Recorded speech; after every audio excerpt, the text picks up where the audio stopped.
Нурайым Жусупбекованын «Эки доорго бир жүрөк» аттуу романы. 13-бап «Кыялдар чындыкка айланат». Арадан 5 жыл өттү.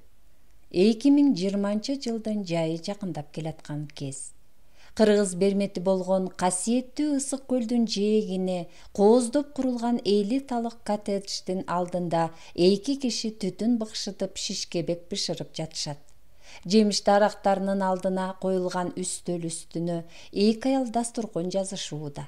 Алардан алыс эмес аралыкта 10 жаштагы кыз менен 3 жашар бала ойноп жүрүшөт. Келгениңер жакшы болду, Миргүл. Силердин пейлиңерге жараша бүгүн аба ырайы көңүлдөгүдөй болуп турат. Кызың өзгөчө жыргап ойноп атат. Карантинде камалып отуруп тажаса керек. Окуу жылын кандай аяктап атасыңар? Аралыктан окуганга көнүп калдыңарбы? Бул телефондон окуган дистанционныйына деле көндүк. Улууларын өздөрү жетишет деп көзөмөлдөгөн жокмун. Нуралияга гана жардамдашып жатам. Ага экилтик ат берипсиң. Деги кайсынысынан чакырасың? Кээде Нур, кээде Алия деп оозума келе калганы менен чакырам. Балдарыбыз, кыздарыбыз, неберелерибиз бактылуу болушсун. Менин неберишкам скайп аркылуу орусча да, англисче да такылдайт. Мен Лерага кээде айтам. Деги өзүң кыргыз тилин унута элексиңби? Кээде кызың менен бул тилде сүйлөшө жүр деп. 3 жылдан бери келише элек. Эми пандемия бүткөндө араң келишет окшойт, буюрса. Айтпа, 2020-жыл ушундай дүрбөлөң менен башталды. Эгер ушул жаңы жылда жакында бул дүйнө жүзүк карантинге камалат, үйдөн чыкпай отуруп кокус эшикке чыксак бет кап кийип калабыз дешсе, мен капкаяктагы жомокту айтпачы деп ишенмек эмесмин. Ооба, январда бул коронавирус COVID-19 тумоосу чыкканын Кытай бийлиги жарыялаганда жөнөкөй адамдар турмак көп мамлекеттер көп маани беришкен эмес. Анан карабайсыңбы? 1-2 ай өтпөй бүт дүйнөгө таралып, Кыргызстанга да кирип келип, 18-мартта карантин абалы жарыяланды. Бүт ишканалар, базарлар, мектептер менен окуу жайлар, ал тургай жолдор жабылып, транспорт аттуу жүрбөй калды. Менчик автоунаалар коргоочу камуфляж кийген куралчан жоопкерлер кайтарган блокпосттордон пропускасыз өткөрүлбөдү. Коркунучтуу кинодогудай болуп, айланада жалаң патрулдук милициялар гана жүрүп, үйүнөн алыстаган жай тургундардан справка талап кылып, документтерин текшерип жүрөк түшүрдү. Көчөдө эч ким жок, айлана жымжырт болуп бир жамандыктын жышаанындай сезилди. Өз көзүмө ишенген жокмун. Бул эмне деген шумдук? Өлкөлөрдүн чек араларын айтпай эле коеюн. Шаар аралык жолдор жабылган. Самолеттор учпай бүткүл жер жүзү карантинге кабылды. Кудайым-ай, бул ааламдын жаралыш мыйзамдарынан биз бир кезде окуган кара күчтөрдүн адамдардын коркуу сезимин күчөтүү менен кыңк эттирбей башкарып алууну көздөгөн жаман максаты го. Ошондойго быйыл эмне деген заман келгенине башым катып, мен дагы баягы эле интернетте аңтарып көрүп билдим. Көрсө адамдын сүйүү жана коркунуч сезимдери эң күчтүү болот экен. Сүйүү жашообуздун жарык жагын ээлесе, коркунуч дайыма караңгы жагында болот экен. Анан дагы окумуштуулар азыр адамдын аныкталыш доору жүрүп жатканын аныкташыптыр. Бул боюнча пенденин адамдык касиеттерине баа коюлат экен. Жарым жылдын ичинде канчалаган тааныштарыбыз, туугандарыбыз, кесиптештерибиз коронавирустан каза болушту. Алар өзүн жаман сезип отурушуп, дем жетпей калып, тез жардам келгиче каратып туруп эле үзүлүп кете беришиптир. Тим эле тирикмуш. Толугу менен 4 ай карантинде камалып отурдук. Нан, май, чай, сүт сыяктуу зарыл азыктарга чуркаганыбыз болбосо эч жака чыкпадык. Бирок тумоо токтогон жок. Демек баарыбыз эле карантиндин шарттарын сактабадык. Чума, чечек, холера сыяктуу жугуштуу оорулар жер жүзүн мындан бир нече кылым мурда каптаптыр. Ошондо ушундай пандемия орун алып, аталышы да чыгыптыр. Эми вируска каршы каражат ойлоп тапкыча. Миргүл, жер үйдө жашагандарга карантин жеңил өттү. Ал эми кабат үйлөрдөгү батирлерге камалгандар капаска түшкөнсүп жинди болуп кете жаздадык. Калппы же чынбы билбейм. Интернеттен алган маалыматым боюнча карантин учурунда кошуна мамлекеттердин биринде статистика жүргүзүптүр. 84 000 эрди катын урушуп кетишип, ажырашууга арыз беришиптир. Аларды да түшүнсө болот. Капысынан эле эмне деген адам менен жашап жүргөнүн кечке үйдө отуруп биле калышты да. Мурда алар эртең менен жумушка кетип, кечинде келишчү да, бириси сыналгыга, бириси ноутбукка, башкасы телефонго сайылышчу да, дээрлик сүйлөшүчү да эмес. Ошол бойдон төшөккө баш коюп, бири-бирин байкашпаган, бири-бирине көпкө чейин бетме-бет келип, чыныгы сезимдерин, ачык мамилелерин билдиришпеген. Анан эле жабык бөлмөдө жалгыз калышканда бет каптары сыйрылды да. Балким кээ бир адамдар накта сүйүү болушуна көңүл бурбай эле, турмушуна ылайыктуу деңгээли менен эсеп жүргүзгөн. Сүйүү бар болсо көп нерсе кечирилип, бири-бирине ойдогу маселесин түшүндүрүп, ажырашканды ойго салбай эле бири-бирине жасаган мамилеси бекемдейт беле. Айла жок дейбиз да эми. Болуптур, жамандыктар өтүп кетсин, жакшылыктар кала берсин. Мен дайыма ушундай тилек кылчу болдум. Аңгыча бала эркектердин бирине чуркап барып кайрылды. Ата, мен дагы шишкебек бышыргым келип атат. Киши эңкие берип, камкордук менен баланын ылдыйлаган шымын өйдө көтөрө шымдап түшүндүрө кетти. Бул үчүн Эмир, мен сени өйдө көтөрүп турушум керек. Анткени азырынча боюң жетпейт. А биякта от күйүп атат, ысык, ошон үчүн этиет болушубуз керек, деп маңдай чачын ак чалган ата чоң киши менен сүйлөшүп жаткансып токтоо түрдө түшүндүрүп, бул мамилесинен уулун чексиз сүйөрү байкалып, бул керемет чүрпөнү жараткан өзүнө эр ортону 50 жаштан өткөндөн кийин белек кылганы үчүн өзүн чексиз бактылуу сезери билине баланы өйдө көтөрдү. Силер азаматсыңар, ушундай жигитти тапканыңар үчүн, ага суктанды экинчи эркек. Жаратканга ыраазычылык. Анан Тибет медицинасына дагы рахмат. Аяшың детокстун курсунан бир нече жолу өтүп, жашарып чыга келген экен. Мага тынчтык бербей калганда, анын кумарына жооп бериш үчүн мен да баттарды ичип, узак жашоону утурлаш үчүн энергиябызды теңегенбиз. Анан эле ал бир күнү көңүлү айнып куса баштады. Башы айланды. Жаңы эле бактымды тапканда ооруп калдыбы, деп жаным чыгып кете жаздады. Мен өз жашоомдо өмүрлүк жарымды жоготуп коркуп калгам. Бирок Кудай жалгап тапшырган анализдери менен УЗИ анын боюнда бар экенин көргөздү. Баланы маңгалдын жанына кармап, ага шишкебек жасаганга катышкандай түр көргөзгөндөн кийин жерге түшүргөндө ал кайрадан ойногону жүгүрүп кетти. Биздин жубайларыбыз али да болсо жаш көрүнөт. Дагы төрөшсө да каршы эмеспиз, деп аялдар жакка караган коногу аны колдоду. Кудай берсе төрөй беришсин. Билбейм, буга чейин менин канча балам болмок эле. Бойдокчулукта, өзгөчө студент кезде жакшы эле көптүк да, ичип алып ар кимдин коюнан көп эле жолу ойгондук. Менин бир ыкмам бар болчу, деп сөзүнүн ушул жерине келгенде ал үнүн бастата сүйлөдү. Кытайдын Дао деген ыкмасы бар. Үйрөнүш оңой болгон эмес.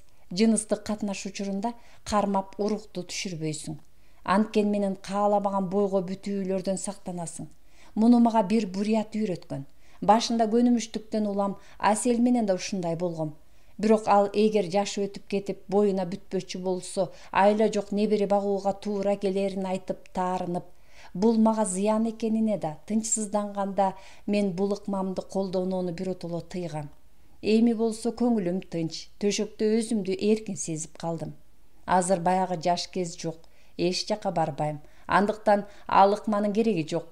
Асел экөөбүз сүйүү менен ынтымакта өзүбүз үчүн рахаттанып жашайбыз. Ушул куракка келгенде сүйүп калам деп өзүмдү да ойлогон эмесмин. Карылыкка камдана баштайын дегем. Анан ал келди, менин акыркы сүйүүм.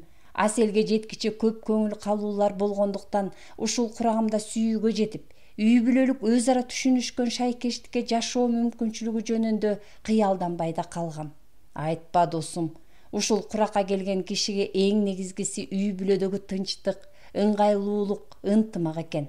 Мен акыркы кездерде айланама абай сала карап, эмне болуп жатканын жакшылап байкап, бизнестеги жарыштын ыргагын бир аз басаңдаттым. Ойлоп көрсөм, азыр бирдеме болчу болсом, анда мен өзүм үчүн жашабаган болуп калат экенмин. Ошон үчүн жакындар менен жылуу мамиледе болуп, тааныштар менен зарылчылык боюнча гана байланышып, адамдыкка татыктуу жашоодо өмүр сүргүм келди. Карасаң, Биздин жубайларыбыздын кандайдыр эжесиңди сыяктанган окшош жактары бар Негизгиси алардын турмушка карата мамилеси жакшы. Келечекке жаркын үмүттүү, жамандыктарды көп ойлой беришпейт. Ал эми элге аралашсаң турмушка наалат айтып ыйлаган эле киши. Алар баардыгына нааразы, бийликке, заманга. Мен ойлогом пандемия элге бүттү үйрөтөт деп. Жок, болбой эле дагы сыноолорду тиленип жатышкансыйт. Эң негизгиси пейилди оңдоо керек экенин көптөр билбей жүрүшөт. Пандемиянын экинчи толкунунан Кудай сактаса экен эми, деп Миргүлдүн күйөөсү кызуулана сүйлөдү. Бирок Ильяс аны токтотту. Туура айтасың. Бирок кел, биз дагы шишкебегибиз даамдуу болушу үчүн жакшы гана сөздөрдү сүйлөшөлү. Бири-бирин жарым сөздөн түшүнгөн экөө күлүп жиберишти. Айтпа досум, кожоюнду коногу колдоду. Эмнеге күлүп атасыңар? Кел бирге күлөлү.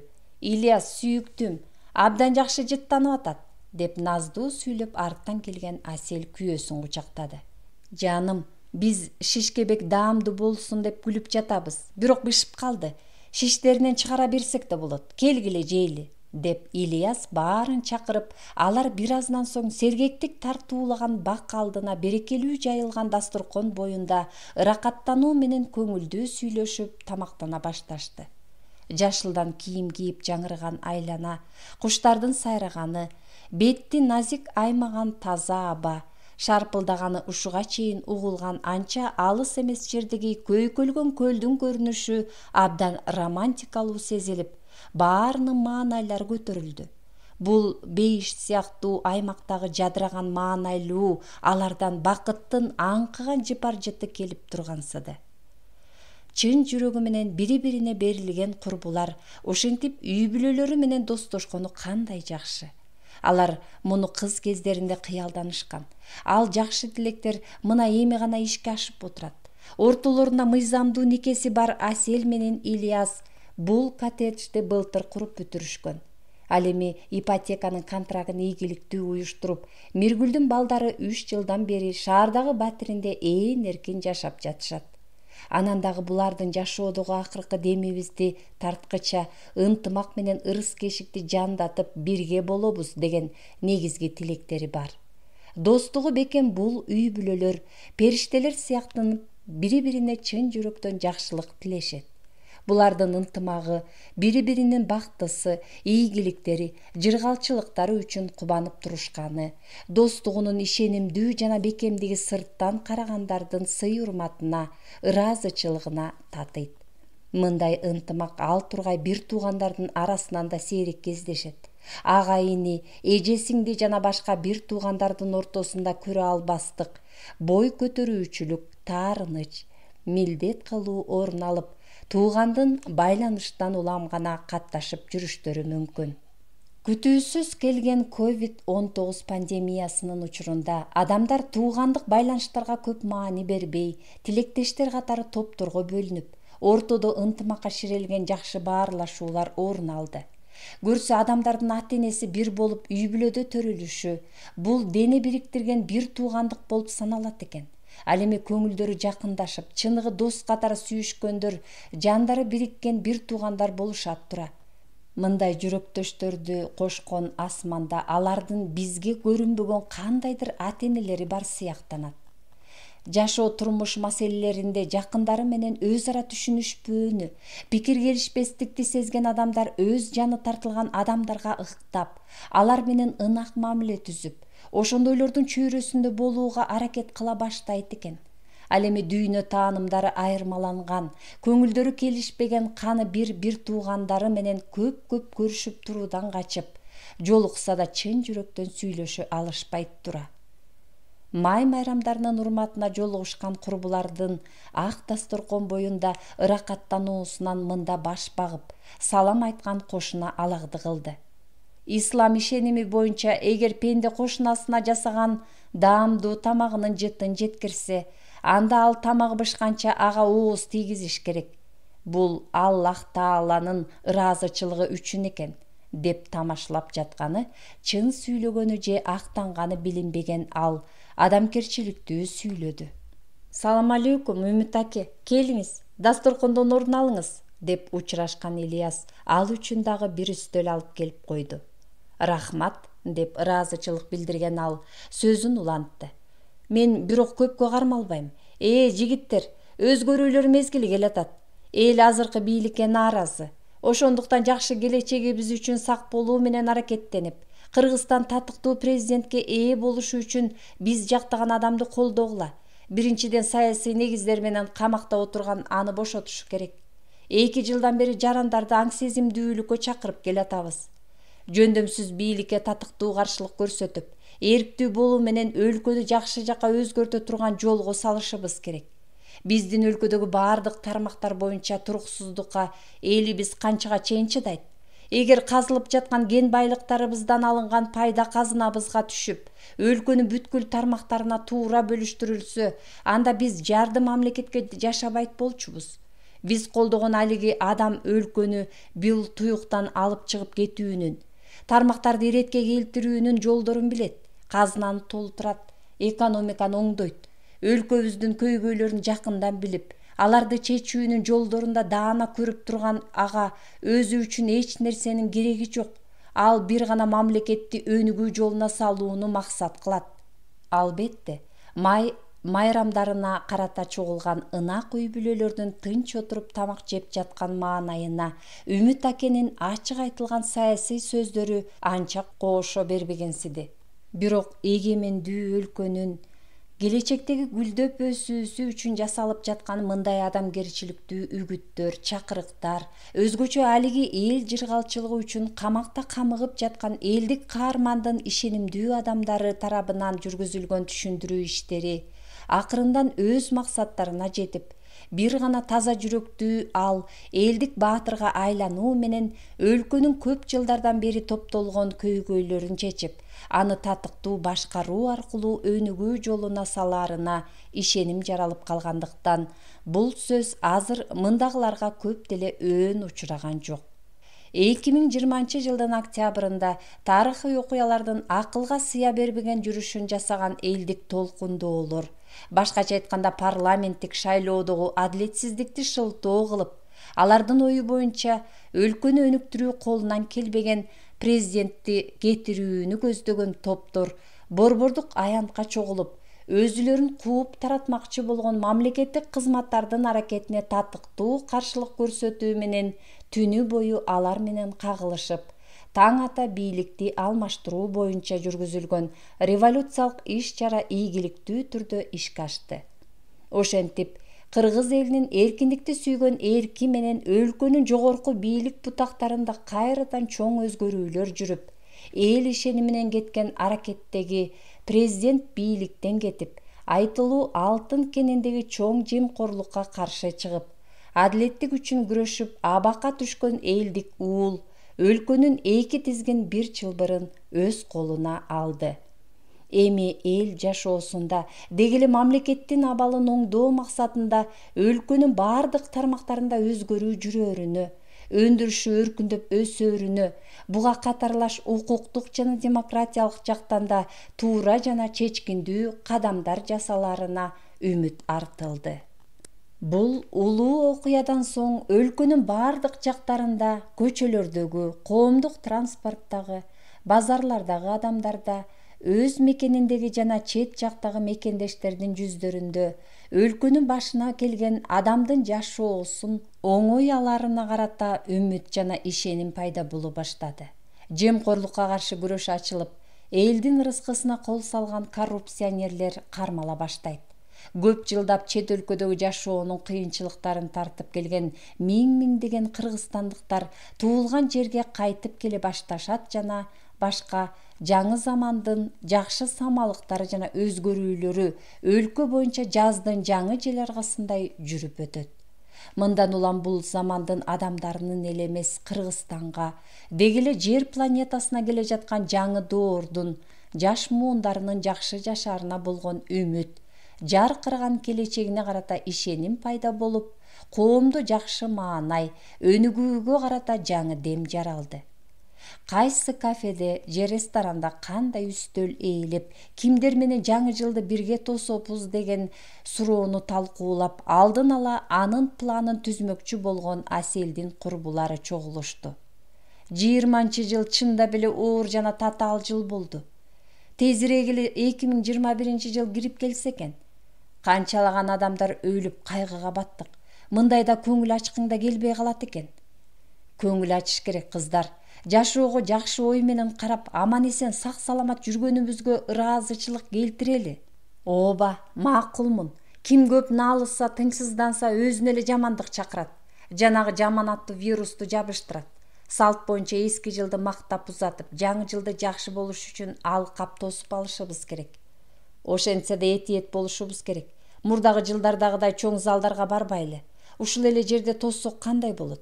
Чакан болсо да тыкан жасалганыптыр. Балатысы, гриллианттары өз орунда. Эң негизгиси тамактары жакшы экен, музыкасы.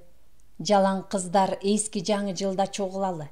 Жаңы жылды болсо күйөөсү барлар күйөөлөрү менен келсин. Бойдоктор достору менен келишсин. Кыскасы жуптарыбыз менен тосолу.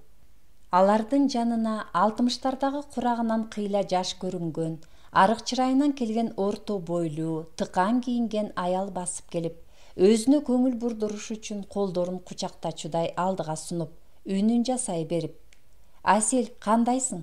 10 чакты жылдан бери экөөбүз көрүшө элекпиз. Эсиңдеби, экөөбүз жалпы таанышыбыз Айзада банкиршанын туулган күнүндө таанышпадык беле?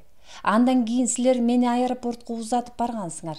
Анан мен 50 жаштагы аял болсом да жаштардан бетер чечкиндүүлүк менен Италияга иштегени учуп кеткем", деп жумшак өңдө күлө бага карап унчукту. Асел аны таанып, бир тууган эжесиндей кучактады. "Саламатсызбы, Гүлжанжы? Канчадан бери көрүшө элекпиз? Ден соолугуңуз жакшыбы? Андан кийин биз чыгыш 5-теги кафеде жолукканбыз, эсиңиздеби? Азыр кантип Италиядан учуп келе калдыңыз? Же карантинден кийин самолеттор уча баштадыбы?" "Ооба, чартерлер учуп атышат. Араңдан зорго жетишип келдим", ыйламсырай сүйлөдү аял.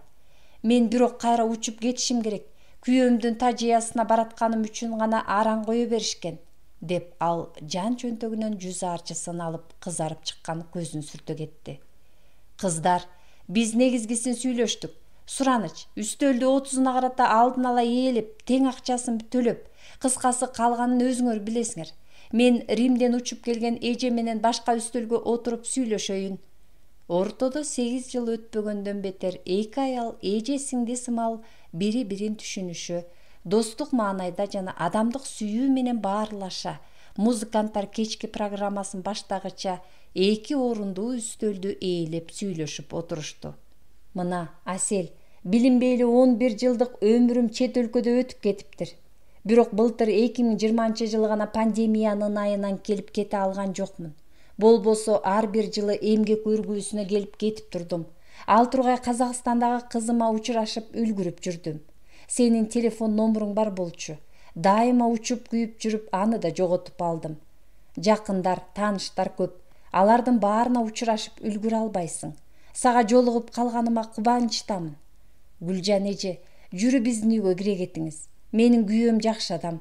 Сиз аны көргөн эмессиз. Киргениңизге ал сүйүнөт."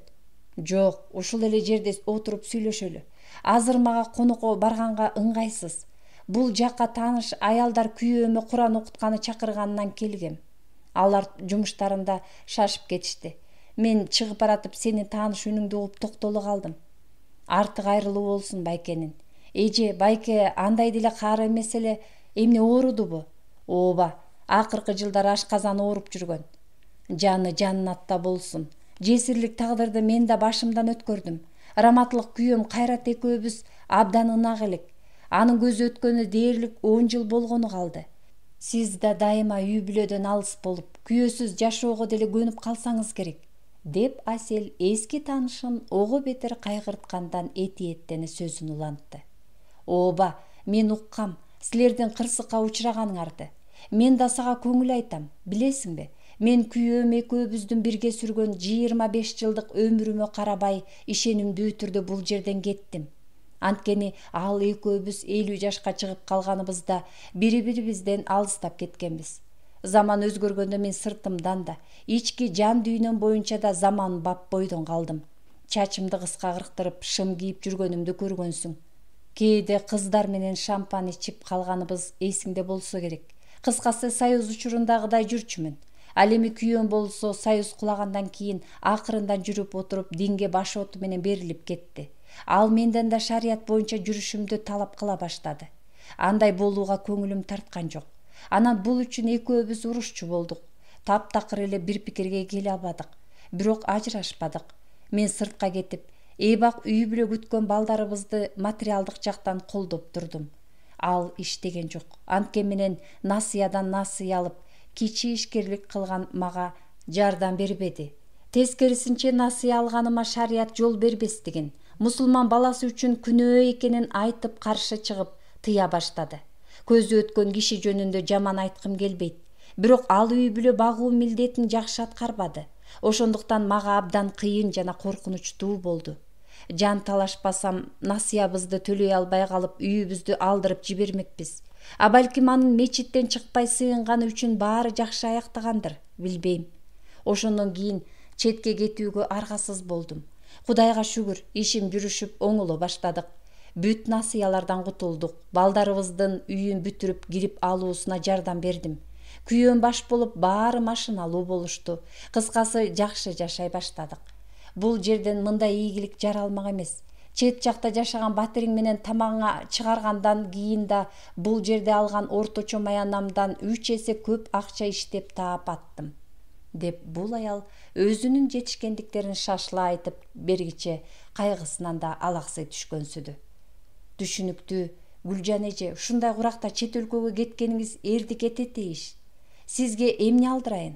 Келиңиз, тамактанып алалы. Бул жердин тамагы даамдуу. Жок, мен азыр эле тамактандым. Жей турган жер жок, кымбатым. Мен минтип тамактанганга көнбөй калыптырмын. Европада бул жердеги бир тамактанганыбызды бир күндө араң жешет. Тамак деген сиңирилиши керек да. Кел, көк чай ичели. Андан кийин жолукканыбыз үчүн вино ичсек болот. Өзүң кандайсың, Асел? Мен укканыма караганда сен жазуучу болупсуң. Ал тургай романчы болгон турбайсыңбы? Укканыма караганда мекендештерибиздин арасында Айтматовдон кийин орус тилинде роман жазган автор жок болчу дешти. Ушул чынбы? Сизге вино алдырайын. Мен рульдамын. Жалал-Абад суусун ичейин. Эми китебим жөнүндө сүйлөсөм, ооба эже. Нурайым деген псевдоним менен китебимди чыгардым. Мекендештердин ичинен Айтматовдон кийин эле орус тилинде роман жазганыма сыймыктанып да, түйшөлүп да жүрөм. Азыр китептер көп чыгып жатканы менен негизинен дүйнөлүк бестселлердин котормолору кыргыз, орус тилиндеги повесттер, аңгемелер, ыр жыйнактар, эне тилиндеги романдар экен. Мен китебимдин биринчи бет ачарын өзүмдүн жакындарым менен тааныштарым катышкан тар чөйрөдө өткөрдүм. Алар абдан таң калышты. Башка көптөгөн жазуучулар роман жазууну өмүр бою кыялданып жүрүшсө, мен өз романымды жөн гана жазып койгонумду ошол бет ачарга катышкан жазуучулар айтышты. Калппы чынбы билбейм, ал тургай китебим чыккан басмакананын өкүлүнүн айтуусу боюнча, дүйнө боюнча мен дароо эле чыгармачылыгын романдан баштаган экинчи жазуучу экенмин. Биринчиси 50-жылдардын жылдардын аягында, 60-жылдардын башында роман жазган Лао Ше аттуу Кытай прозаиги болуптур. Ой, сен үчүн кандай кубанычтамын. Кыргыз элибизде сендей таланттар көп болсун. Аселка, сени жазуучулар дүйнөсүнө кирип жашап жатканың үчүн куттуктайм. Бул кандай гана романтикалуу. Мен өзүм романтиканы жакшы көрөм. Ошого жараша Италиядагы абдан кооз, Кудай сүйгөн жер. Ал жер бейиш сыяктуу. Биздикилер да ал жакта көп жашашат. Абдан ынтымактуубуз. Өңүнөн, сүйлөгөн сөзүнөн улам аларды дароо тааныйм. Кетип кайра биринчи жолу эмгек өргүүгө келгениңизде бул жактан кантип жөнөп кеткениңиз жөнүндөгү аңгемеңиз дале эсимде. Ошондо чыгып жатканыңызда тосуп алабыз деген кишилериңиз убадасына турбай самолетто таанышкан кыргыз аялдын жардамы менен эптеп бир үйгө жайгашканыңыз. Өмүр бою банкта кассир болуп иштеп, 50 жашка чыкканыңызда үй бүлө багуу максатында узун евронун артынан эч кандай тил билбесеңиз да Европага кеткениңиз эрдик этетейиш. Өзүнчө кереметтүү жомоктогудай жорок. Эми ушунча жыл өткөндөн кийин ийгиликтүү жана бактылуу жүздө башты бийик көтөрүп мында жүрөсүз. Сиздей чет өлкөдө иштеп үй бүлөсүн баккан аялдар жөнүндө китеп жазса аздык кылат. Чын эле, Гүлжан эже, мага өз жашооңуз жөнүндө мен кийинки романыма камтый кеткендей кылып, кийин небере чөбөрөлөрүңүз чоң энеси кандай тайманбас болгонун окуп сыймыктангандай болуп, кандайдыр бир аңгеме куруп берерсиз, деп жылмайды эле Асел. Гүлжан эже да жыргай түштү. Ушул учурда экөөнүн көп жылдап жабыркаган, кусаланган жан дүйнөсүнө жагымдуу дары сыйпалгансып жыргап турушту. Албетте, Аселим, ошондой аңгеме куруп берсем абдан жакшы болот эле. Бирок ушунча көп окуя өттү баштан. Баарын эле дароо эстей албайсың. Эстесең да абдан жаман учурларың жадыңа түшөт. Ошондогу өзүмө таң калам, аяйм, күлөм, корком. Ошол кооз аймактарда болгонума кубанам же жумушумда кандай оорчулук тартканымды эстеп ызаланам. Анткени мен ал жакта кассир болуп иштеген жокмун да. Кары-картаңдарды, ордунан жыла албаган майыптарды бактым. Зор хан сарайдай болгон үйлөрдө кызматчы болуп иштедим, деп кичинекей, назик, бирок дайыма ыкчам, жашоого жакшы маанай менен карап көнгөн бул аял бир саамга үңкүйө жер карап капалуу тарта түштү да өзүнүн аңгемесин жапайы аймактарда эрдик кылган саякатчынын сыймыгы менен баштады. Мен советтик тарбия алган киши катары эч качан жумуштун оордугунан корккон эмесмин. Асел, мен сенден 5 жаштай улуу болгондуктан коммунисттик тарбияны көбүрөөк көрүп калдым. Өзүң билгендей бизди чынчылдыкка үйрөтүшкөн. Жакшы окуп, эмгектенүүгө, жалкоолонбоого тарбияланышкан. Бирок улуу союз ураганда биз аны менен кошо аз жерден жоголуп кете жаздаганбыз. Дагы жакшы, мен өз кесибимди өзгөртүп, банк системасына туш болдум. Бактыма жараша жакшы эмгек жамааттарында эмгектендим. Банк чөйрөсүндө иштегендер өзүн камсыз кылган маданияттуу, кадыр барктуу адамдардан болушат. Банкирлерди ушундан улам да эл сыйлайт. Мен да туугандарым, кайындарым урматтап турушчу. Үй бүлөлүк бюджетти колдош үчүн насыяларды туруктуу маяналарына ылайык, ылдам, ыңгайлуу, аз үстөктүк пайыз менен алышчу. 49га чыгып, мыйзам боюнча 35 жылдык үзгүлтүксүз эмгегимдин үзүрүн көрүп, дагы 6 жылдан кийин кар чарбага чыгам деп жүргөн күндөрүмдүн биринде бүт өмүрүм аңтар теңтер түшкөнсүгөн сезимге кабылып, түнү бою өксөп чыктым. Аңгемесин жандуу улантып келип, Гүлжан эже кайрадан ичтен тынып үңкүйө түштү. Эмне болду? Кассадан ката кетирдиңизби? Эмгек стажысы жок калдыңызбы? Күйөөңүз таштап кеттиби? Деп Асел болочок каарманынын унчукпай турганындагы ички түйшөлүүсүнүн себебин таба албай ар кайсыны болжоду. Биздин банкка Европадан которулган евросын алганы, мени бир кездеги окуудан жалаң эки алган, класстан класска эптеп көчүрүлүп жүрүп, 8-классты араң бүткөн, биздей жакшы окугандар танаписте жанына барып да койбогон классташым келди. Мен аны алгач жүзүнө карап тааныган эмесмин. Анан которулган акчанын чегиндеги итальян фамилиясын кошуп жазылган аты жөндү таанып, кайра карай берип, мага жылмая карап турган классташымды тааныдым. Банк сырларын сактоо көнүмүштүгү менен анын канча акча алганын айтпайын. Бирок миллионердин кызындай укмуш жасанган ал абдан эле көп акча алып, мени менен жайдары сүйлөшүп, балалыкты эскергече тамактаналы деп жумуштан кийин ресторанга чакырды. Анан сиз бардыңызбы? Аны менен сүйлөшкөнү. Аселдин чыдамсыздык менен кызыгуусу артылды. Андан көрө барбай эле койсом болмок экен. Ал кыз кезинде кандай кемпай болсо ошол бойдон калыптыр. Менин көзүмчө бааланып, чоюктоп, өзүн өзү өтө өйдө сезип, Миланда бут кийим фабрикасы бир бай катын катары өзүн көрсөтүп, бет маңдайымда отурду. Көрсө эбак эле Европага кеткен ал бай италиялыкка турмушка чыгыптыр. Жылына бир жолу келип туугандарына жолугуп кетет экен. Мен анын алдында жупуну кебетеме басынып отурдум. Күтүүсүздүктөн улам ал күнү үстүмө түзүгүрөөк да кийимимди кийип чыккан эмесмин. Жумушка кийген ак көйнөкчөн отурдум. Ошол ирмемдерде менин көз алдымдан бүт өмүрүм көчүп өттү. Биз советтиктер жашоо турмушубуздун деңгээли боюнча бири бирибизден аз маз гана айырмаланабыз.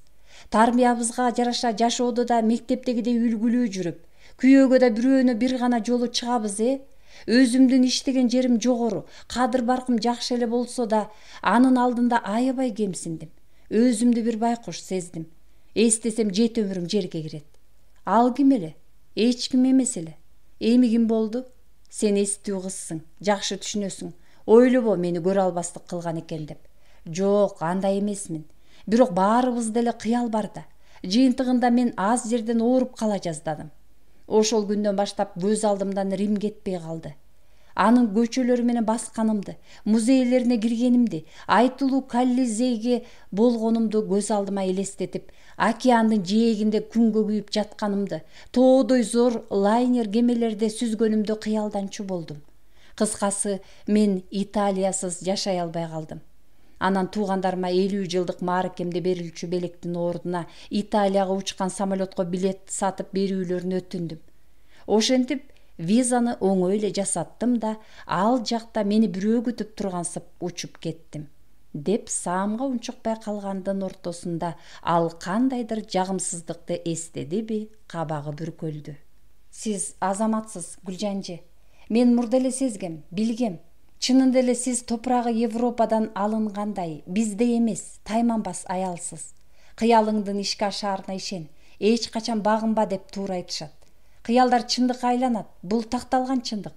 Сен экөөбүз мүнөзүбүз боюнча окшошпуз. Эгер убакытты артка кайрып келе алсак, мен сени өзүм менен кошо ала кетмекмин.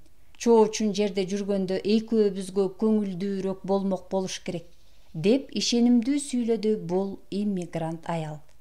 Жок, эже, биз кандайдыр окшошпуз. Бирок мен мынчалык алыска иштегени кете алмак эмесмин. Мен үйдө отуруп көнгөм. Ооба, романтикмин. Ошондо да кандай? Бактыма чыгармачылыгым бар. Бук болбойм. Жазганымды окуп, окурмандар кубанса ыракат алам. Анан эң негизгиси мындай жашоо түшүмө дагы кирген эмес. Азыр мен сүйүүдө бактылуумун. Жүрөгүмдүн жападан жалгыз ээси болгон эркекке биротоло байлангам. Мен үчүн мындай адам бүт дүйнөдө жок, эже. Мен аны сүйөм жана ансыз кантип жашайм билбейм. Көрсө жүрөгүмдүн түпкүрүндөгү кыял ал жөнүндө экен. Анан өзүм да билбей аны гана күтүп жүрө берипмин. Бирок качан гана аны жакын жерден көргөндө муну түшүнүп билдим.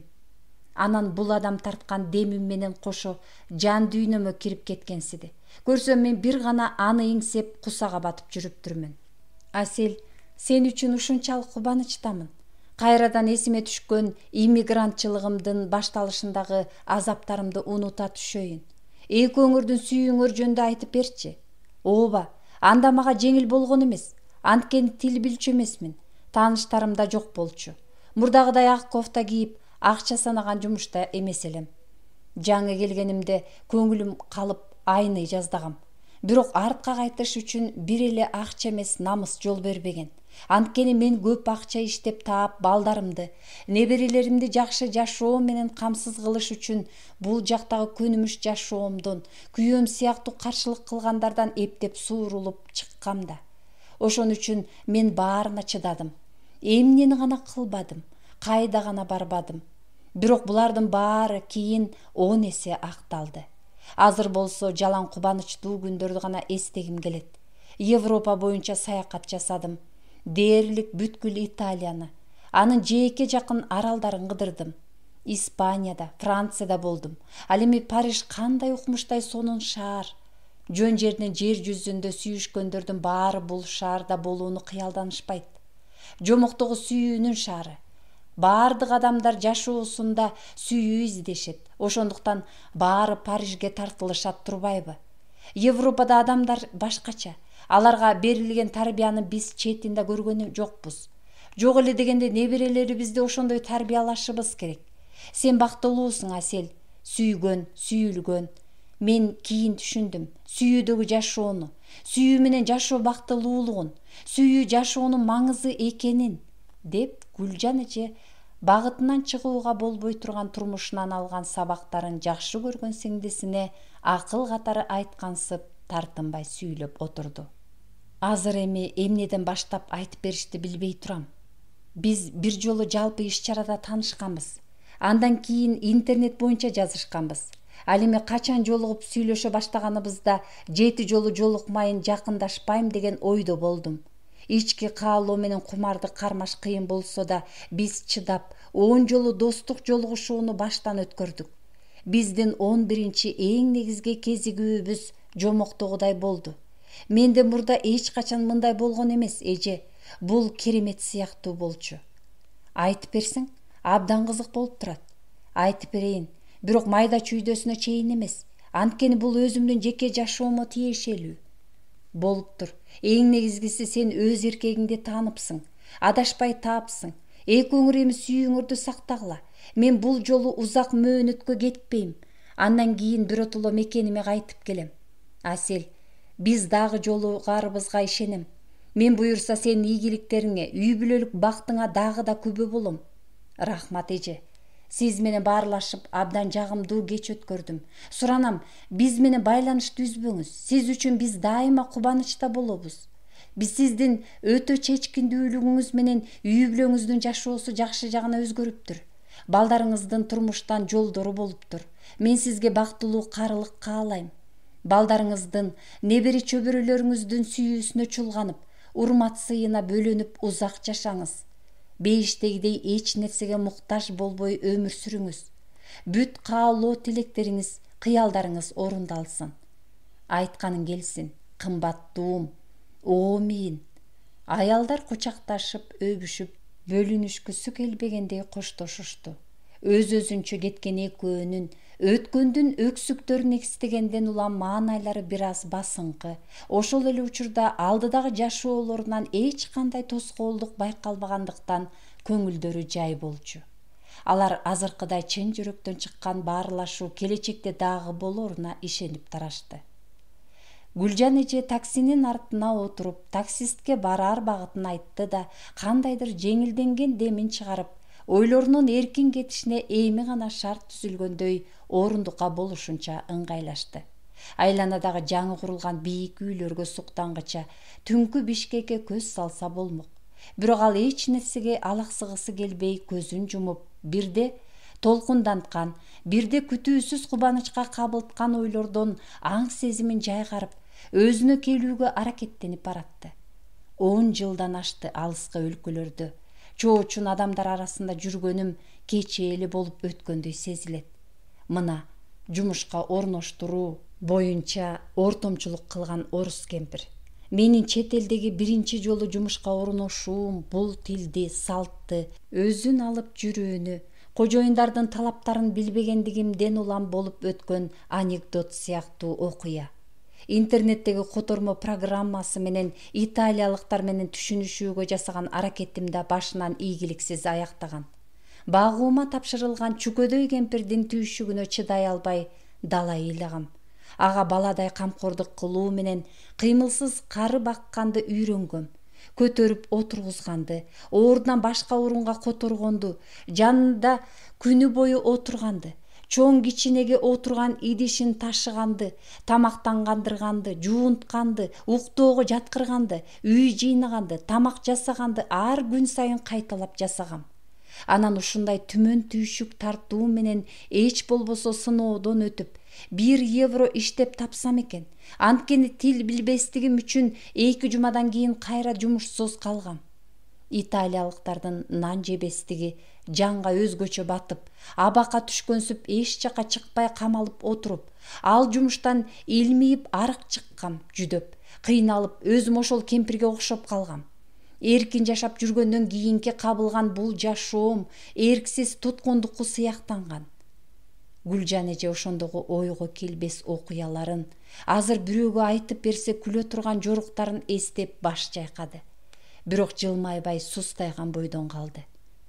Күнүмдүккө көп колдонулчу оңой олтоң сөздөрдү үйрөнүп алып, кайра эле баягы көп жылдан бери ушинтип иштеп, ишке орноштуруу боюнча агенттикке айлана жаздаган ортомчу орус кемпирге төлөө аркылуу ошондой эле кары баккан жумуш тапкам. Бактыга жараша кийинки үй бүлө мурункуларга караганда кишичиликтүү, баккан кемпирим баштагыдан жоошураак экен. Бирок баары бир эле Түшүккө башыма чейин көмүлүүгө туура келген. 50дөгү аял болсом да жаш кызча тызылдап жүгүрчүмүн. Бул чыдоого мүмкүн болбогон жумуш эле. Бирок чыдагам. 550 евро үчүн дем алышсыз күнү түнү тынбаган жумушта баш көтөрбөй 8 ай иштегем. Анткени менен өз ишимди жакшылап өздөштүрүп, италиялыктар менен анча-мынча пикир алышканды үйрөнүп чыккам. Эгер жумушсуздуктан улам артка келе берсем эмне болот эле? Анын жүзүнөн жылмаюунун издери жүгүрүп өттү. Анда иммигранттардын документтерин каттоо менен шугулданган атка минердин үй бүлөсү менен таанышпай, мында келип баягы жашоому кайра кабылмакмын. Ошол үй бүлөгө алардын картаң атасына камкордук көрүп бакканым абдан жагып, өзүнчө керемет сыяктуу сезилгендиктен айына 600 евродон кызмат акы жана жумасына bir күн дем алыш алуу укугуна да ээ болгом. Бул үй бүлөдө мен 6 жыл кызмат кылгам. Башкача айтканда 2016 жылдын алардын атасы каза болгуча иштегем. Ооба, ал АБШка өлгөндө туугандарына караганда мен көбүрөөк ыйласам керек эле. Анан кайрадан чемоданымды жыйнап кары адам баккычтын жумушун издеп, Сардиния аралдарына чейин көчүп конуп баргам. Ал жактан бир кишинин ордунан тура албай шал болуп жатып калган аялын баккам. Кудайым-ай, анда да жаңы сыноолорго кабылган болчумун. Кожоюндардын талабы боюнча мен оорулуу аялды алып келип, ашканадагы үстөлгө отургузушум, тамактандырышым, кайра коляскага салып ордуна алып барып жаткырышым керек болчу. Ал уктап жатканда үй жыйнашым, тамак жасашым, 6 жылдан беркидей эле баардык жумуштарды аткарышым керек эле. Бирок баарынан да таарыныч туусу 2 күн иштегенимден кийин жасагандарым жакпай калганын айтып, иш ордун бошотуп берүүмдү талап кылышкан. Таксист бараар дарегин такташ максатында суроо берди. Көңүл жарасы козголуп, алкымында ачуу ыза турган ал оозун ачса эле буркурап боздоп ыйлап жиберээрин сезип унчуга албады. Узун евронун артынан кубалаган кездеги эбак унутулган ызасы эми эсине түшүп, ошондогу кээ бир адамдардын адилетсиз мамилеси эмдигиче көңүлүн сыздатып жүрөт. Бирок багынбаган, жашоонун жакшылыктарынан эч качан үмүт үзбөгөн ал кыйынчылыктарды дайыма жеңип чыкчу. Көзүнөн көнөктөп жаш акканы менен мою бачу. Кайра эле муңая жылмайып, жасалбай калган иштер менен ишке ашпаган үмүттөрдүн баары жакшылыкка, адам өз бактысынын устасы деген өзү жакшы көргөн сөздү көп кайталап кайрадан алдыга кадам тишилтечү. Анан чынында эле ал кайрадан түшүнүктүү, адептүү, жакшы адамдарга туш болду. 1 жыл иштегенден кийин жанагы Аселге кубануу менен айтып берген Италиянын шаарларын, кургактык жана деңиз аркылуу Европаны кыдырган саякатына чыкты. Ошентип, азыркыга чейин ошол чоочон жактардагы иммигранттык жашоосу, оңой эмес жумушу ушундай аксанатай, эч арамдыксыз, ары түшүнүктүү жакшы адамдардын жардамы менен алга жүрүп келет. Алар менен жөн жай эле сүйлөшкөндө жабыркаган жан дүйнөңө бальзам сымал касиеттүү дары сүйкөлгөнсүйт.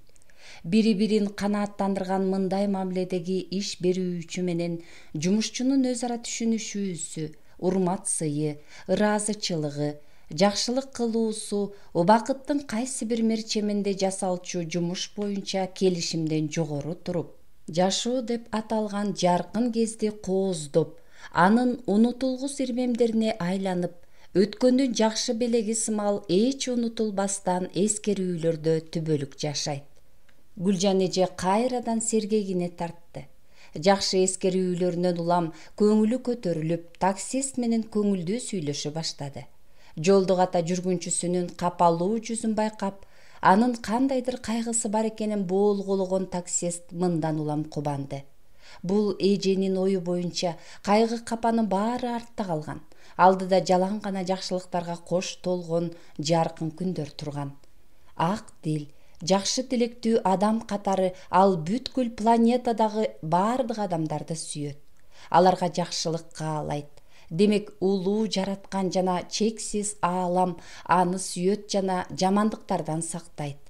Андыктан анда баары эң жакшы болот. Анын көңүлүн дайыма белгисиз автордун эң жакшы эргүүдөн жаралган саптары уялап жүрөт. Муну советтик поэзияга кызыккан студенттин жан дептеринен көчүрүп алган. Жашоо көркөм, муздагы бар, ысыгы бар. Жашооңдун карылыгы, жаштыгы бар. Өмүрдө ыйлап, ырдап жылмаясың. Жашоо жыргал, жашай билсең эстеп койгон. Сен анын караңгысы, жарыгысың. Өзүң жарат, өз жашооңдун үстүндө өзүң болгун. Бул кечте Асель да өзүнүн апакай Toyota унаасында көнүмүш багыты менен баратты. Ал өз бактысына ыраазы болгон абалынан алаксы баш үчүн телефонун окчун койду. Адаттагыдай эле бул жолу да өзүн сүйгөн, түшүнгөн жакшы адамдарга жолуккандан кийин көңүлү кушубак тартты. Курбу эжеси Гүлжанга жолугуп, чын жүрөктөн баарлашкан соң да жаны жыргады. Ортодогу жаш айырмачылыкка карабастан, алар алыс аралыктан болсо да бири-бирин жакшы түшүнүшчү. Ал эми жолугушкандарында жайдары аңгеме курушчу. Бир туугандарча сыр төгүшчү. Азыр үйгө бараары менен сүйүктүү күйөөсүнө бул күтүүсүз жолугушууга кубанганын, андан алган канааттануусун тезирээк айтып бергиси келип, ортодо ысык сезим жалбырттаган ошол учурду көңүлүнөн өткөрүп да алды. Анан азыркы сүйгөн жана сүйүлгөн аялдык бактылуу абалынан улам кармана албай, ошол тагдыр чечер окуялуу жолугушуудагы Ильяс экөө төшөктө алгач бириккен, көкүрөктө бекем сактала турган купуялуу учурду айтып берип ие жаздаганын эстеп жылмайып алды. Алгач жолугуп таанышкандан кийин ресторандарда, шаар сыртындагы экзотикалык кафеде, жаратылышта, Ильястын досунукунда, агасыныкында, бассейнде өткөн, Тоо дарыясын бойлоп саякатка чыккан романтикалуу учурларда экөөнүн бири-бирин жакшылап билип байкоосу, достук мамилени акырындан сүйүүгө сүрөп өткөрө баштаган. Алардын ар кандай темаларда сүйлөшүүсү абдан кызыктуу болду. Кино, адабият, саясат тууралуу пикир алышууларында дүйнөнүн түзүлүшү жана эрежелери боюнча түшүнүктөрү бирдей чыкты. Жан дүйнөлөрү жакын экени билинди. Бул олуттуу мамиленин бекемделиши ЗАГС аркылуу мыйзамдуу түрдө каттала турган болочоктогу ынтымактуу үй-бүлөнүн жер пайынын түптөлүп жатканын ишенимдүү түрдө болжотуп, ачык эле кабарлап жаткан болчу.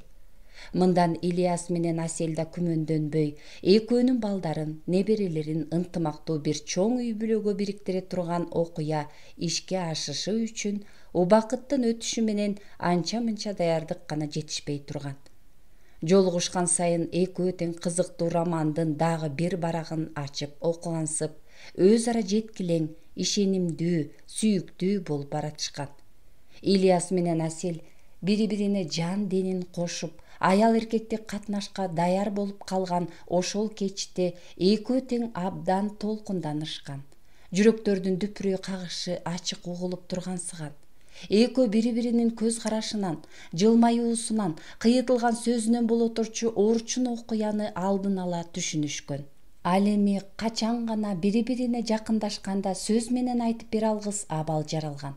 Бири-биринин деми менен жан дүйнөлөрүнө кирип келгенсиген, жакшы аяктаган химиялык тажрыйбанын натыйжасы сыяктанып, экөөнүн башы айланса да, тентек кан бүткүл денин дүркүрөтө жүгүргөнсүгөн. Мен сени каалап атам, сени менен түбөлүккө бир болгум келет деген каалоо жаркыган жүздөрүнө жазылып тургансыгандыктан аптыгып сүйлөй албай калышкан. Бул аптаптуу жай жылуу күзгө өтүп жаткан. Ысык да эмес, суук да эмес, мейлүү убак болчу. Сүйүү кубаты ашып ташкан адамдар бул учурда жайкы кийимдер менен жүрүп, жайдын уланышын сезе алышат. Ильяс кечке жакын өзүнүн жаңы досторунун бири акыркы кабатында жашаган 18-кабат үйдүн үстүнө, ачык асман алдына ушул романтикалык жолугушуу үчүн чатыр тигип, ичине төшөк салып жаздык койгон.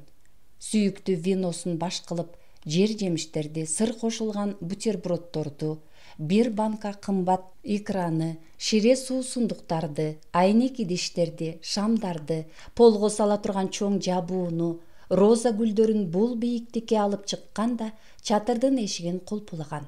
Сүйүктүүсү баш кошуу сунушун берип, өзү кабыл алгандагы зор бактысынан улам жүзү жаркыган Асел 2 күн бою колуктуу макамында жүргөн.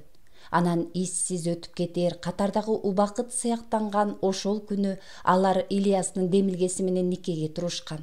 Мындан соң жаңы баш кошкон жубайлар досторду сыйлагыча алар менен бирге кафеде бул жакшылыкты белгилемей болушкан. Асел өзлөрүнүн кайда барып түнөшөрүн эмдигиче чечише элегине таң калганы менен күйөөсүнө ишенип, өзүн биротоло ага тапшырып койгон. Ильяс колуктусу менен кечки тамактануудан чыккандан кийин эч нерседен шектенбеген аны колтуктай басып, бул үйдө өзүнүн жакын досу жашаарын, ушул бийик имараттын чатырына чыгып, төмөндөгү шаарга көз салгыча бирге кыялданышса жакшы болорун айтып ээрчитип жөнөгөн. Качан үйдүн үстүнө көтөрүлүшкөндө Ильяс колуктусунан шаардын башка жагына көз салып турушун, өзү чакырмайын артка бурулбоосун өтүнүп, романтикалык жолугушууга шарт түзүп, орун даярдоо үчүн чатырга умтулган. Күн эбак батып, күүгүм кирип калган кез эле. Жигит шамдарды чоң жүрөк менен түрүндө жайгаштырган соң жандырды да, буга колуктусын алып кирип, көптөн күткөн дене бойдун айкалышын ишке ашыруу максатында жакындай басып, атынан айтып чакырганда ал бурула берип, жүрөк түрүндө жанган шамдарды көрүп, эмне болоорун дароо түшүнүп, жанына келип калган сүйгөнүнө бой уруп, эрин-эринге кумарлуу түрдө чапталышканда жигит жубайын таптак ордунан көтөрүп, чатырды карай алып жөнөгөн. Ошентип, шаардын эң бийиктелген үйлөрүнүн биринин үстүндө, жылдыздары жыбыраган асмандын алдында, ушул учурда экөөнү чексиз кенен сезилген чатырдын ичинде, жат жана жаман көздөрдөн далдоодо сүйүүнүн ченей алгыс жыргалына, экөө жылаңачтанып чөмүлүшкөнүнө, кумарлуу өбүшкөнүнө, эки бөлөк туруп бир бүтүнгө биригишкенине жалгыз гана түнкү асман, аркыраган шамал, жаркыраган жылдыздар күбө болушкан. Канчалаган эркектер жана аялдар мындай дендин биригүүсүнүн, дүүлүгүүсүнүн, сезимдин жапырт гүл ачуусундагы жан жыргалы тууралуу кыялданышат. Бирок кумардын туу чокусуна ушундай шартта чыгыш үчүн денени сүйүү кубаты менен узак убакытка чейин толтуруу керек. Анан соңку ирмемде акылды көзөмөлдөн бошотуп, сүйгөнүңө тапшырылган дененин желдей жеңилдигин сезгиче кумардын кургуюна бой уруу кажет.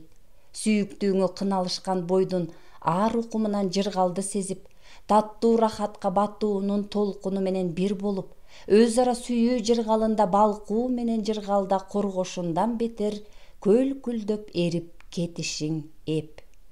Ал күнү кечке чейинки убакыт адаттагыдай эле агылып, күн да дайымкыдай кооз баткан болсо да, Ильяс менен Аселге түн керемет өттү.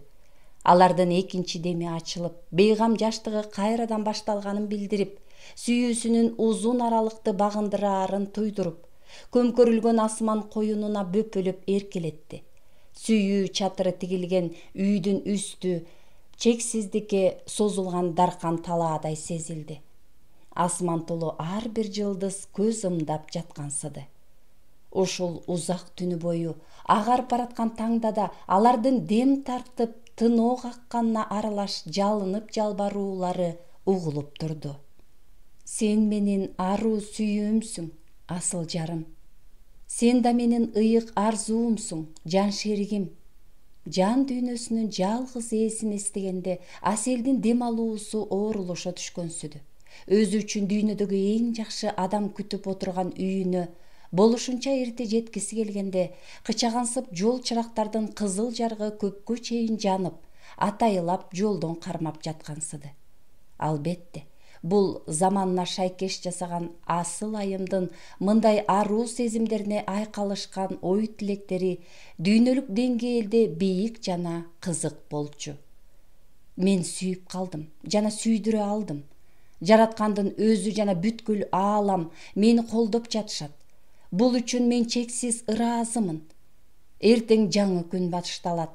Аны көрүү бактысы буйрулуп турганда ойгоноорубуз менен таңкы абанын тазалыгына маашырланабыз. Күндүн алгачкы нурларына кубанабыз. Мен жер жүзүндөгү баардык адамдар өз жашоосунун чыныгы бактысын аңдаса дейм. Алардын жан дүйнөсүнө, ааламды жаратуучуга, көкө теңирге ишенген, аруу сезим менен бирге эле тынчтык менен сабыр уялашын тилейм. Жаңы доор келаткандагы тууралуу маалымат бар. Ошол 3-чү доордун дооранын сүргөндөр кандай болушат? Анда капитализм же социализм деген сыяктуу түзүлүштөрү аныкталбаган, жөн гана бүткүл дүйнө жүзүнүн тынчтыгы менен ынтымагына таянган өлкөлөр кызматташтыгы орун алышы мүмкүн. Адамдар өзгөрүшөт. Алар көрө оокатка ач көздүгүн көп агытышпай, адамгерчиликтүүрөөк болуп калышат. Таза жан дүйнөсү жана чын жүрөгү менен жакшылыкка умтулушат. Анткени өнүгүү жолу иштермандыкта, жаратмандыкта, жаратканга жага турган асыл ойлорго бекигендикте. Булар тууралуу кийин ойлоном. Эң негизгиси кийинки муундар бизден мыкты болушсун. Алар өнүгүүгө багыт алып, тынчтык, ынтымак жана сүйүү берекесинде жыргап жашашсын. Чыгарманын аягы.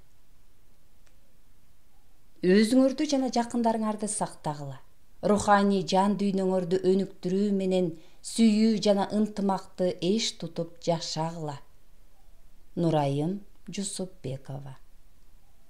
Адамдын жан дүйнөсү да, кийим кечеси да, жүзү да, ойлору, деги эле баары сулуу болушу керек. Антон Чехов.